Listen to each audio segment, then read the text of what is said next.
globalists, though, if Texas did secede, are going to start staging terror attacks and saying Texians are doing it, kind of like the Basque in Spain.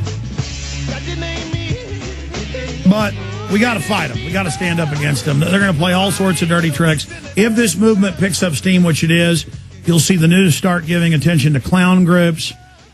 I tell you, I like the work of Daniel Miller. Of course, I don't know everything about him or his group. But before we finish up with this discussion, with the point you were making about it's inevitable. Either we're dominated or we do this, and I tend to think you're right. I just want people to have a larger debate about this and realize all the little sophisticated nuances, for themselves, from their own perspective. But specifically for my listeners all over Texas and all over the country, tell us about yourself. Tell us about your organization. You say it's the oldest. I mean, does it predate the groups we saw in the 90s? I mean, people want to know who you are. No, let me tell you a little bit about my background. I'm Texan born and raised. I had a family that fought at San Jacinto.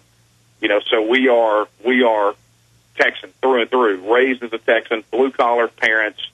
But my folks always installed in me this belief in who I am as a Texan. They instilled this belief in me about that we had rights, and they also instilled in me a drive towards civic mindedness to the point that I ran for mayor of my hometown when I was 18 years old. And the only guy with a platform, and I got trounced by the Good Old Boy Network. But the fact of the matter is, it was my first taste, and I studied the Constitution as a young man, found that in it I found a lot of truth in what it said. It spoke to me. It spoke to rights. It spoke to things that I believed in, freedom of speech, freedom of association, freedom of assembly, and it really spoke to who I was as a person, and I got it. And so I've been engaged in this activity related to these rights since the time I was a young adult. That's who I am. I'm just like a lot of your folks out there. I got a wife. I got 6 kids. That's good. Kids, yeah, I mean, I am. I'm a business owner.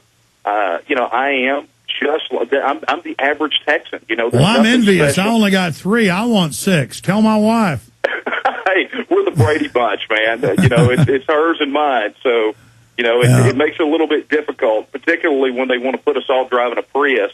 To get the kids back and forth. Well, that's another reason for Texas to at least declare its sovereignty. Okay, well, where do you stand on that, or your group, your organization, some of the folks? I mean, what's the sense? Just declare sovereignty, kick the feds out, stand up for states' rights, and then as the feds push, go ahead and declare total independence, or go right to independence? And how would that process take place? Would we have a statewide referendum through the legislature with a year buildup for a popular vote by the Texans, or would we have the legislature vote? I mean, or have those ideas been kicked around? Well, I mean, that's part of the big issue. There's not a tremendous amount of recent precedent for how to handle this. So we have to look to history, and one of the things we find, historically speaking, is there is no consistent pattern. But here in Texas, we know that there are certain issues that we're going to have to address, certain things that are going to have to be done for it to be legitimate in the eyes of Texas.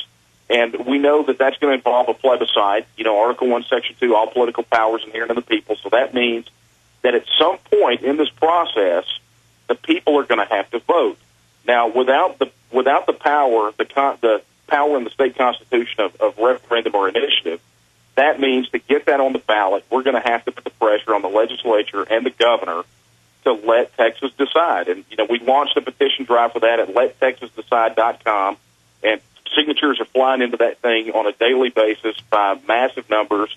Our members are circulating out the written petition now, because ultimately what we want to do, particularly since the passage of HCR 50, is we want to put the pressure. Look, guys, was this real? Were you serious? Or is this pillow talk? And that's ultimately what we want, is we want that vote. We want the people of Texas to decide our own destiny. Well, you made the point it's inevitable. Why do you say it's inevitable? Well, Alex, because just a moment ago, you virtually mentioned that it was an inevitability. You talked about how the globalists want to achieve the balkanization of these unions. And that's the absolute So if we truth. don't do it, they're going to have the illegal alien Metcha do it. Yeah, I mean, and this is really the choice that everyone has. You know, you can jump on board and make Texas independence happen and make it a bastion of freedom and rights, or you can let the globalists and their lackeys accomplish it and then wind up under a system that is far worse than we're enduring right now.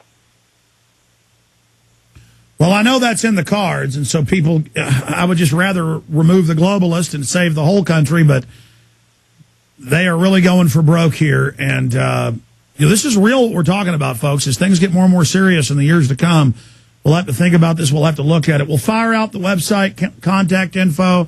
Do you need volunteers to get involved? I mean, how do people get behind the Texas nationalist movement? Independent in our time. Yeah, three things, Alex. First and foremost, the one thing people need to do is head over to the site and sign the petition. Go to lettexasdecide.com or click on the petition link on our site. That's the easiest way for people to get involved. The other thing, too, is the second thing, we're a membership-based organization, so I'm going to encourage those folks who want to get involved and show their support for Texas independence to join our organization, because to mobilize, we have to organize. And then the third thing that they can do is they can plug in to the organization once they join and volunteer. I mean, we've got county coordinators, regional coordinators popping up all over. Chapters are forming in counties as we speak, and we are active. This is not a coffee klatch or a eat, meet, greet, retreat kind of group. We are active. We're getting out there, and we're putting the pressure on the legislature. We're going out there and actively educating people on the hope and promise of Texas independence. And we want those folks out there that believe like we do to join with us. Well, that's great. I want to keep checking in with you as this develops and unfolds in the days and months and years to come. And you sound like a leader, so it's good to have you out here doing this and pushing for a referendum, pushing for a statewide vote. Daniel Miller, we really appreciate the president of the Texas Nationalist Movement joining us, and we'll talk to you again in the near future. Hey, Alex, thank you very much for the opportunity, and I look forward to seeing you face-to-face soon. You bet. God bless and take care. What he's saying is true, and I wanted to have him on with an open mind. I've looked some at the group, but don't claim to be an expert. And unfortunately, he's right. They're going to create a larger North American Union. We're already in that, and then break it up in subsections. Break the U.S. up in 3 to 4 different geographical kind of regional governance. They say they have 9 regions, FEMA regions, but it's looking like 4 to 6. The feds debate it, and Canada in 3 different regions, Mexico in a couple of regions. So they create the global system, regional system, and then smash and atomize the locals. It'd just be great to have the states pull back, declare sovereignty, and then reconvene the republic after we arrest all these bankers. And, folks, we've already gotten close to 250, 247, 49. I've seen 2 different numbers out of the Ron Paul folks. I got to talk to the office. 290, it can't be beaten in the House, even if it's defeated in the Senate. The idea that we're dominated by foreign offshore banks has begun. What we don't want is things to go the way the media has been phrasing it for decades, saying we will break up, but that it's going to be this big military confrontation. How about the states pull out of the corrupt federal takeover and then reconvene it?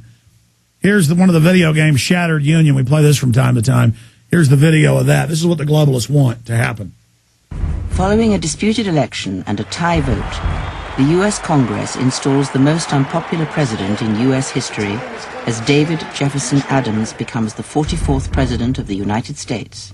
Shortly after the election, increased unrest, rioting, and a growing number of militias have given rise to ever-increasing domestic terrorism. In response, the president invokes the Homeland Security Act and declares martial law on the West Coast and other areas of the country. Though highly contested, a Supreme Court ruling sidesteps the electoral process, disqualifying popular presidential candidates from several states. Public outrage explodes when a sham election leads to incumbent David Adams accepting a second term in office. During the 57th Inauguration Day ceremonies, Washington, D.C. is struck by a low-yield nuclear weapon, killing David Adams and most of the U.S. Congress. The destruction of Washington, D.C. effectively breaks the chain of succession, sending the nation into chaos. In an emergency vote, the European Union deploys peacekeepers in the greater DC area to secure international interests. With separatist sentiment rising, California's governor declares home rule and secedes from the Union. Texas follows quickly and declares sovereignty, taking neighboring states with them and forming the Republic of Texas. Now, the once United States of America lie in ruin. The time for words has passed, and a second American Civil War now erupts as 7 factions wage war across the land. They battle one another to reclaim a nation, to restore peace, to rebuild this shattered union.